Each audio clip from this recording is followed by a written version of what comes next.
In April, we got a lot of cool new information about Star Wars Outlaws, from the release date of August 30th to a ton of juicy details about our new favorite attractive commando droid. Game Informer had a good bit of exclusive coverage, and if you, like me, get overwhelmed with a ton of reading, let me break down everything we've learned from these articles and interviews in a quick video so you can keep up with what we know about Star Wars Outlaws so far. To start, let's go over all of the main planets and syndicates we have confirmed we'll be seeing so far in Outlaws. First, we have the Pikes that are being led by Gorak. They are located on Tashara, which is a moon. They are brutal warlords and smugglers, and they are very interested in smuggling routes throughout the galaxy. Next, we have the Hutts, who we all know and love, being led by Jabba the Hutt. They are located on Tatooine, and they are very brutal.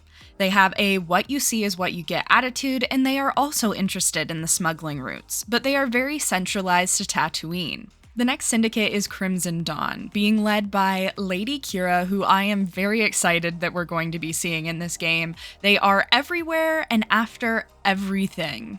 Finally, we have the new Ashiga clan being led by Queen Ashiga. They are located on the planet Kijimi, and they are a bug-like clan where they put the hive before themselves, and they are looking to spread out from their planet and take over more of the galaxy.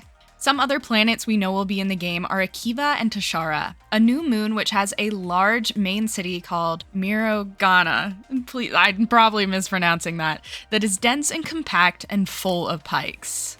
Inside the cities, there are a lot of things to do. Obviously, you can find both main and side missions and gather intel, but there are also shopkeeps, arcade games, betting areas, sabacc tables, cantinas, syndicate-specific areas, and more to explore. Outside of the main city areas filled with action, there are a lot of areas that are more easily explored on speeder bike, with wide openness and vibrancy, as well as missions and fun little side things you can get into. In addition to the area on each of these planets, we have confirmation that each planet has an orbit you can explore in the Trailblazer, with different points of interest such as battles to get into and places to explore, and even potential missions. In addition to talking about the cool places and syndicates you'll meet, they talk a lot about the intricate reputation system we'll be dealing with in this game. It seems like you'll have a lot of freedom to choose which syndicates you want to deal with and side with, and each of these will have their own benefits and consequences. In many missions, it seems like you will have some choice about which syndicates you want to give information or goodies to, and that will either help or hurt you in the long run.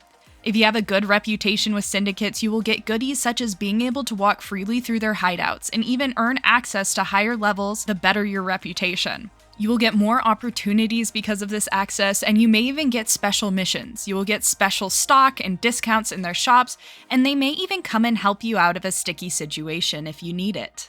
Well, on the other hand, if you have a bad reputation with a syndicate, you might find yourself on the wrong end of an assassin's blaster, and also lose your access to their specific world area. That being said, you don't necessarily have to choose one syndicate over the others. It may be possible yet challenging, but if you play your cards right, it seems like you can get good reputation with all of the syndicates. The only time a syndicate will get mad at you is if you're caught red-handed betraying them, like if you want to try to sneak into the very well-guarded yet filled with goodies vault in the center of their faction areas. It only hurts if you get caught, but if you get caught, your reputation will pay dearly. With that being said, your reputation will also take hits during the main story missions in the game, so you'll have to factor that into any side missions you're doing to raise rapport. Game Informer's Brian Shea, who wrote all of these amazing articles, was lucky enough to get some playtime in Outlaws and gave us a lot of cool details about what the gameplay level of this game is going to look like. I will tell you some of the most notable things I got from this gameplay breakdown, but I highly recommend checking it out if you're curious. First, Kay utilizes a fake ID to get into a location she otherwise wouldn't be able to get into. Whether we have to procure this fake ID or it's something you just have, it will be interesting to see how this perhaps impacts the gameplay. The next thing is Kay's hairpin data spike. Like any good stealth-based game, Outlaws will have a small minigame you have to play to unlock doors and areas and chests. Utilizing her hairpin, you will play a rhythm-based game to get into locked areas. Along with her hair spike, Kay also has multiple other cool gadgets to help her out on her adventure. Kay also has a grappling hook to help her swing across gaps, and binoculars that help her mark enemies to keep track of them while she sneaks around a space. Along with those, Kay also has some sort of healing items that will bring her more health, as well as her ability to pick up drop guns to use until the ammo runs out. Kay also has her good trusty blaster that you can set to stun if you want to go stealth, but we also know you'll be able to pick up other modifications for, such as Ion Blast, that will help you with environmental puzzles and other challenges. In addition to Kay's gadgets, you also control Nyx independently. Nyx can do a lot of things to aid Kay in her mission, such as fetch items, distract enemies, sense spaces to see if there are special items or things to interact with, push buttons, and pull levers that are out of reach, as well as interacting with doors and shutters. All of this is super helpful, especially if you want to stealth into areas instead of going in guns blazing. In regards to stealth, there are many things other than just guards and people you need to keep an eye out for to not get caught. In addition to those who you will have to stun to get around, there are also alarm systems you will have to take out, as well as security cameras that you will have to avoid to make sure you don't get caught. If you are spotted, you can always try to escape, and your blue silhouette will show you where the last place they saw you was, so you can know where they'll be headed to check for you. If you are caught though, there are a few things you can do. You can just accept it and they'll take you away to face jail time, or you will also have a choice to try and talk yourself out of it. Use that K-Riz. Either way, if you're spotted at all, this will hurt your reputation with the syndicate you're trying to wrong. Now that you know the basics about the syndicate's reputation system and planets, let's talk about the story and the characters we'll be interacting with along the way. Outlaws is set in the time period between the events of The Empire Strikes Back and Return of the Jedi, and they created the perfect characters to fit that space.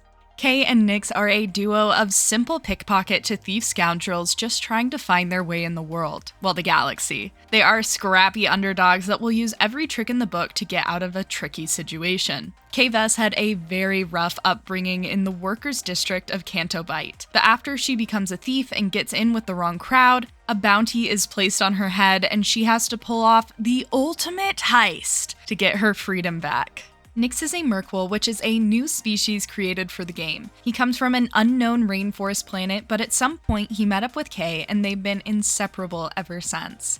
Kay and Nyx are partners in crime. They help each other, and that brings in a lot of unique gameplay and character aspects. Another character that we learn more about is the internet's most popular BX commando droid, ND5. ND5 joins Kay on her ship, but he has a long history in the Star Wars galaxy leading up to that. He is a veteran of the Clone Wars, obviously, and he works for a character named Jalen. ND5 is less there as a friend at first and more there as an overwatcher, making sure Kay stays in line and gets the job done. But they will grow closer as the game goes on. ND5 has a lot of baggage from the Clone Wars and a lot of experience that will help Kay along the way. So there you go. That was just a quick run over of all of the coverage about Star Wars Outlaws we got from Game Informer. If you'd like to check out all of the articles directly, you can find them all in the description below. I'm excited to see what coverage we get for this game moving forward, specifically at Ubisoft Forward happening on June 10th. I'm hoping we get something cool there. Let me know in the comments what part of this coverage has you the most excited for this game, and also please drop a like and even a subscribe if you'd like more Star Wars and gaming content. May the Force be with you. Goodbye!